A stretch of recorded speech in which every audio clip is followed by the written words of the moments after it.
नमस्कार। एक बार फिर स्वागत है आप सभी का। अपन अपनी पहली यूनिट पढ़ रहे थे प्रमुख अवधारणाएं, जिसमें अपन ने एक नया चैप्टर शुरू किया था शक्ति, क्षमता और वेदता। शक्ति अपन कंप्लीट कर चुके थे। आज अपन अपना अगला टॉपिक लेते हैं सत्ता। सत्ता क्या है? देखिए, प्राचीन काल और मध्य काल में जब राजतांत्रिक शासन व्यवस्थाएं थी, तब उन शासन व्यवस्थाओं में शक्ति एक महत्वपूर्ण तत्व हुआ करता था। लेकिन आज के समय में लोकतांत्रिक शासन व्यवस्थाओं में सत्ता एक महत्वपूर्ण तत्व है किसी भी राजनीतिक व्यवस्था का।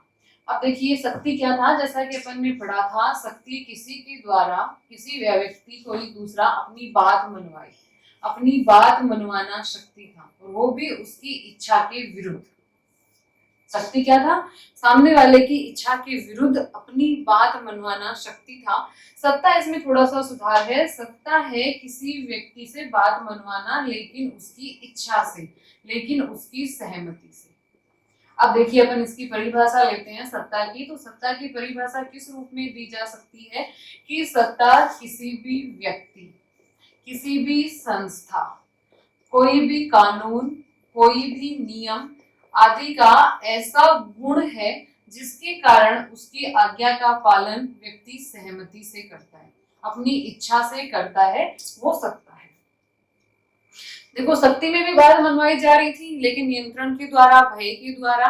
और सत्ता में सामने वाले व्यक्ति में इस तरह का विश्वास उत्पन्न किया जाता है, इस तरह से उसमें एक तरह से इच्छा उत्पन्न की जाती है कि वो अपने आप आपके नियमों की, आपके आदेशों की, आपकी आज्ञा का पालन करे। तो वो है सत्ता। इसमें हेनरी फेयोल की अपन परिभाषा ले सकते हैं। हेनरी फेयोल सत्ता की परिभाषा देते हैं कि हेनरी फेयोल आदेश देना और आज्ञा पालन करवाना सत्ता है।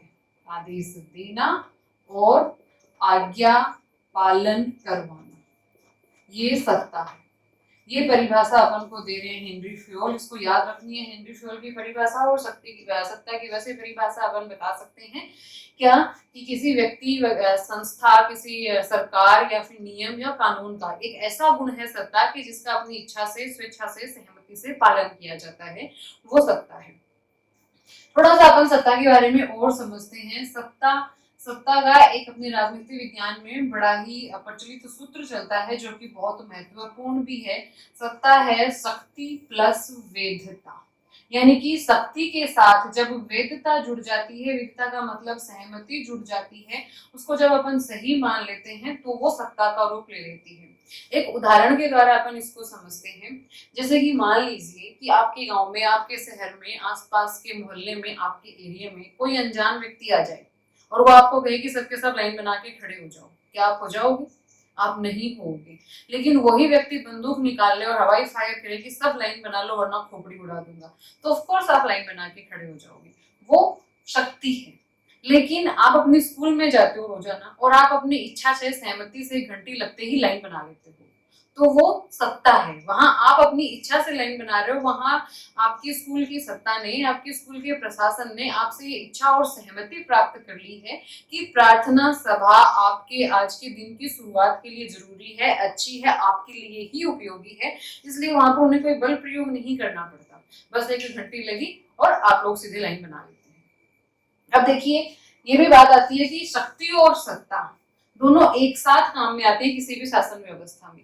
सत्ता अपनी सहमति से लोग काम करते हैं, लेकिन कई व्यक्ति ऐसे भी होते हैं जो कि अपनी सहमति से इच्छा का पालन नहीं करते हैं, तो उनके लिए शक्ति का प्रयोग करना पड़ता है। जैसे कि अपन ट्रैफिक नियमों की बात करें, कुछ लोग अपने आप ट्रैफिक नियमों को फॉलो करते हैं, तो वहां पर वो सत्ता है। वो अपनी सहमति से उन नियमों का पालन करते हैं, क्योंकि वो जानते हैं कि ये नियम हमारे लिए बनाए गए हैं, हमारी सुरक्षा के लिए बनाए गए हैं। लेकिन कुछ लोग ऐसे होते हैं जो कि नहीं पालन करते, इसलिए फिर उनके लिए ट्रैफिक पुलिस खड़ी करनी पड़ती है, उनका चालान काटना पड़ता है, यानी कि उनकी इच्छा के विरुद्ध उनसे नियमों का पालन करवाया जाता है। तो वहां शक्ति का प्रयोग हो रहा है। इसका मतलब किसी भी शासन व्यवस्था में सत्ता और शक्ति दोनों साथ साथ चलती है। एक इसके बारे में प्रसिद्ध कथन भी है कि अगर सत्ता म्यान में ढकी तलवार है तो शक्ति बाहर निकली हुई तलवार है। तो इस प्रकार से अपन सत्ता को समझ सकते हैं। शक्ति का एक थोड़ा सा उच्च रूप मान सकते हैं कि किसी भी नियम, आदेश, कानून में अपनी सहमति जुड़ जाए, अपनी इच्छा जुड़ जाए तो वो सत्ता बन जाती है। आदेशों का, कानूनों का, नियमों का पालन व्यक्ति अपनी ही इच्छा से, अपनी ही सहमति से करने लग जाते हैं और किसी भी शासन की स्थायित्व के लिए, किसी भी शासन व्यवस्था के सफल संचालन के लिए सत्ता महत्वपूर्ण तत्व है, बहुत अधिक जरूरी है। और खासकर आज की लोकतांत्रिक शासन व्यवस्थाओं में, पीछे पीछे के राजतांत्रिक शासन व्यवस्थाओं की तरह आज केवल शक्ति के आधार पर कानूनों का पालन नहीं करवाया जा सकता, आदेशों को लागू नहीं किया जा सकता। आज सरकार को किसी भी आदेश और कानून को लागू करने के लिए जनता की सहमति, जनता की एक इच्छा जगानी पड़ती है उनके मन में कि वो कानूनों का पालन करें। जैसे कि फिलहाल अपने देश में लॉकडाउन लागू है, तो बार बार प्रधानमंत्री ने हम सब के सामने आकर और हमारे मन में एक सहमति जगाई है, इच्छा जगाई है कि इस वक्त घर में बंद रहना हमारे लिए क्यों आवश्यक है। केवल यूं ही कानून नहीं बना दिया कि बस आपको घर में बंद रहना है, हमें बकायदा इसका कारण बताया गया। घर से बाहर भीड़ इकट्ठी करने की जो मतलब कि डिसएडवांटेज है, यानी कि जो हमारे ऊपर दुष्परिणाम हो सकते हैं, उनको बताया गया और हमारे मन में ये इच्छा जगाई गई, सहमति प्राप्त की गई कि हाँ, फिलहाल हमारे लिए सबसे उपयुक्त लॉकडाउन का पालन करना है और हम सब लोग उसका पालन कर रहे हैं, तो वो हो गई सत्ता। लेकिन कुछ लोग ऐसे भी हैं जो उस नियमों को तोड़ रहे हैं और बाहर जाते हैं, तो वहां डंडे लेकर पुलिस वालों को खड़ा किया गया, वो है शक्ति। अब देखिए, ये हो गया अपना एक सत्ता का परिचय कि सत्ता वास्तव में है क्या। अब अपन लेते हैं सत्ता पालन के आधार। ये भी सत्ता को समझने के साथ साथ बहुत जरूरी है कि कोई भी व्यक्ति कोई भी नियम कोई का पालन क्यों करेगा। तो अपना अगला एक छोटा सा टॉपिक है सत्ता पालन के आधार, यानी कि कोई भी व्यक्ति किसी भी कानून का, किसी भी नियम का अपनी सहमति से पालन कब करता है, कब उसके मन में उस नियम को फॉलो करने की अपने आप इच्छा जागृत होती है। तो उसका सबसे पहला आधार है विश्वास। इसमें देखिए, किसी भी व्यक्ति को जो कि कानून का पालन कर रहा है, उस व्यक्ति को भरोसा होता है उस व्यक्ति पर, उस संस्था पर, उस सरकार पर जिसके आदेशों का वो पालन कर रहा है। चाहे उसको वो नियम समझ में आए या नहीं आए, लेकिन कहीं ना कहीं उसके मन में यह विश्वास होता है कि ये नियम मेरे लिए अच्छा है, मेरे लिए उपयोगी है, मेरे लिए लाभकारी है, तो फिर वो सहज ही उस नियम का पालन कर लेता है। फिर उसके बाद में दूसरा आता है एक रूपता। जब किसी भी संस्था द्वारा, किसी भी सरकार द्वारा जो कानून या नियम लागू किए जाते हैं, वो अगर एक समान हो सभी के लिए, जिनमें एक रूपता हो, वो सबके लिए एक समान हो और सब पर एक तरह से ही लागू हो, एक समान प्रकार से लागू किए जाएं, तो व्यक्ति सत्ता के और पालन कर लेता है। जैसे इसको अपने उदाहरण के द्वारा समझते हैं कि आप लोग अपनी क्लास में बैठे रहते हैं, आप हमेशा स्कूल के जो नियम बने हुए हैं उनका कई सालों से पालन करते आते हैं, चुपचाप आप पालन करते हैं, अपनी सहमति से, अपनी इच्छा से पालन करते हैं। प्रार्थना सभा के समय लाइन बनाते हैं, प्रार्थना करते हैं, लाइन बनाकर अपनी कक्षाओं में जाते हैं, एक के बाद एक अध्यापक आते हैं, आपको पढ़ाते हैं, आप उनका कहना मानते हैं। मान लीजिए कोई आपके अध्यापक हैं जिनका आप कहना मानते हैं, लेकिन अगर वो आपकी कक्षा में पक्षपात करने लग जाए, बिल्कुल सभी विद्यार्थी अपने शिक्षकों के आदेशों का पालन करते हैं, लेकिन कोई शिक्षक ऐसे हो जो पक्षपात करने लग जाए, यानी कि दो बच्चे मान लो होमवर्क नहीं करके आए, एक को सजा दी गई, दूसरे को सजा नहीं दी गई, और दोनों ने सेम वर्क किया, लेकिन एक को अच्छे मार्क्स दिए गए, अच्छे कमेंट दिए गए, दूसरे को नहीं दिए गए, तो आप थोड़े ही दिन उनके आदेशों का पालन करोगे, आप थोड़े दिनों बाद में उनका विरोध करने लग जाओगे और एक दिन आप उनके आदेशों का पालन करने से मना कर दोगे, आप विद्रोह पर उतर जाओगे। इसलिए किसी भी कानून का, किसी भी नियम का, किसी संस्था के द्वारा जारी किए गए किसी भी आदेश का व्यक्ति तब तक पालन करते हैं जब तक उन आदेशों में एक रूपता हो, जब वो कानून सब पर समान रूप से लागू हो और समान रूप से ही उसका पालन करवाया जाता हो। एक और सत्ता पालन का आधार है, वो सत्ता पालन का आधार है जनहित या जन कल्याणकारी। कोई भी नियम और कानून जब जन कल्याणकारी होता है, सरकार द्वारा, संस्था द्वारा जारी, जो कि प्रत्येक व्यक्ति के कल्याण के लिए हो, जैसे कि अपन कर चुकाते हैं, जैसे कि यातायात नियमों का पालन करते हैं, जैसे कि सरकार द्वारा जारी अन्य जो योजनाएं हैं उनका भी अपन पालन करते हैं, वो इसलिए क्योंकि हम जानते हैं कि वो हमारे ही कल्याण के लिए, हम टैक्स देते हैं तो सरकार उस टैक्स से हमारे ही कल्याण के लिए, हमारी ही जीवन व्यवस्था को अच्छी बनाने के लिए कार्य करने वाली है। यातायात नियमों का हम पालन करते हैं क्योंकि क्योंकि हम जानते हैं कि वो हमारे जीवन की सुरक्षा के लिए अच्छा है। स्कूल के नियमों का आप पालन करते हो क्योंकि आप जानते हो कि आपकी पढ़ाई के लिए, आपके उज्जवल भविष्य के लिए इन नियमों का पालन करना आपके लिए ही अच्छा है। तो सत्ता पालन का एक और आधार अपन ने लिया कि जब कानून, जब नियम जन कल्याणकारी हो, जनहित के लिए बने हो, तो उनका अपन सहज ही पालन कर लेते हैं। सत्ता पालन का जो अगला आधार आता है वो है दबाव। ये देखिए दबाव क्या है। दबाव ये है कि कोई व्यक्ति ना तो विश्वास से पालन करे, ना एक रूपता से उसको कोई फर्क पड़ता हो, ना जन कल्याणकारी बात से उसको फर्क पड़ता हो। आप देखते हो अपने आसपास कुछ कुछ व्यक्ति ऐसे होते हैं जो किसी भी कानून का पालन नहीं करते हैं अपनी स्वेच्छा से, अपनी मर्जी से, तो उनके लिए फिर ये तरीका अपनाया जाता है। उनके लिए फिर पुलिस वालों को डंडा देकर खड़ा करना ही पड़ता है चौराहे पर। तो ये दबाव है, एक तरह से शक्ति ही अपन कह सकते हैं कि बाद में शक्ति का प्रयोग करके उस संस्था के द्वारा, सरकार के द्वारा अपने आदेशों का, अपने कानूनों का, अपने नियमों का पालन करवाया जाता है। तो ये सत्ता पालन के अपने आधार थे, विश्वास, एक रूपता, जन कल्याणकारी हो कानून, और चौथा था दबाव। अब आते हैं अपना एक महत्वपूर्ण टॉपिक, वो है सत्ता के प्रकार।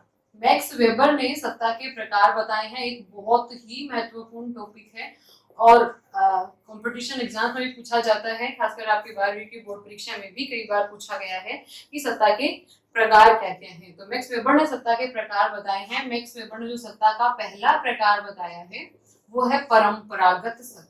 ये परंपरागत सत्ता क्या है? ऐसी सत्ता जो कि वंश परंपरा के आधार पर चली आ रही है।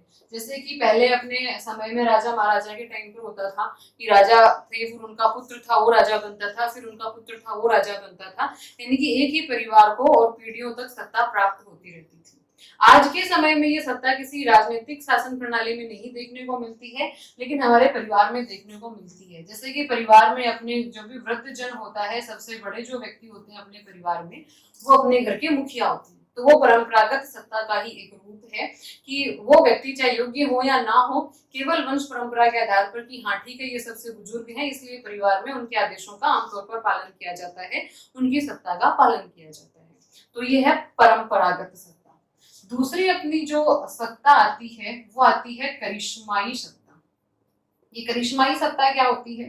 करिश्माई सत्ता होती है कि किसी व्यक्ति का व्यक्तित्व इतना करिश्माई होता है कि लोग सहज ही उसके आदेशों का, उसके नियमों का पालन करने लग जाते हैं। इसमें सबसे बड़ा उदाहरण अपन लेंगे हिटलर का, कि हिटलर ने जर्मनी के अंदर सभी लोग उसके सहजी अनुयायी बन गए थे क्योंकि उसका व्यक्तित्व इतना आकर्षक था, वाक कला में वो इतना आगे था, निपुण था कि अपने आप ही लोग उनके आदेशों का, उनकी बात का, उनकी इच्छाओं का पालन करने लग गए थे। आज के समय में जैसे अपन बात करें हमारे प्रधानमंत्री नरेंद्र मोदी, तो उनका व्यक्तित्व भी इतना आकर्षक है, वाक कला में वो इतने शानदार हैं कि उनके आदेशों का लोग सहज ही पालन करने लग जाते हैं। जवाहरलाल नेहरू का भी इसमें नाम लिया जाता है। तो ऐसे बहुत सारे ऐसे व्यक्ति हैं जो कि अपने व्यक्तित्व के कारण सत्ता प्राप्त कर लेते हैं। उनका व्यक्तित्व इतना आकर्षक होता है कि सहज ही लोग उनके आदेशों का पालन करने लग जाते हैं। फिर एक तीसरी सत्ता आती है कानूनी सत्ता। कानूनी सत्ता क्या होती है? कानूनी सत्ता पर एक बात लागू होती है, एक कहावत लागू होती है कि यहाँ कुर्सी को सलाम किया जाता है। मतलब कि कानूनी रूप से जब कोई व्यक्ति किसी पद पर बैठ जाता है तो उस पद से संबंधित अधिकारों के तहत, उस पद से संबंधित शक्ति के तहत उसके पास सत्ता आ जाती है। और जब तक उसके पास वो पद होता है तब तक उसके पास वो सत्ता होती है।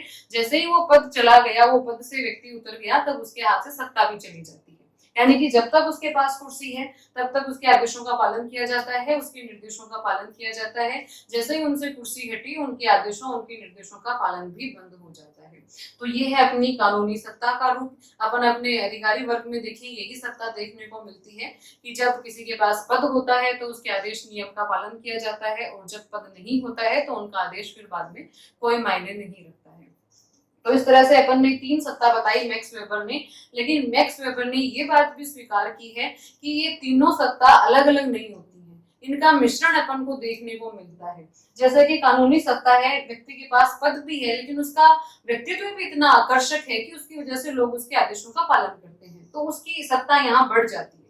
और कई व्यक्ति होते हैं कि उनका व्यक्तित्व इतना प्रभावकारी नहीं होता, तो पद होते हुए भी वो कई बार अपने कानूनों का, अपने आदेशों का इतने अच्छे से पालन नहीं करवा पाते हैं।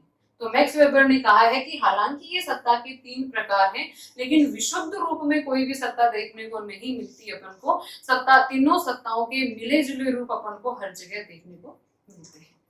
तो ये अपना टॉपिक था।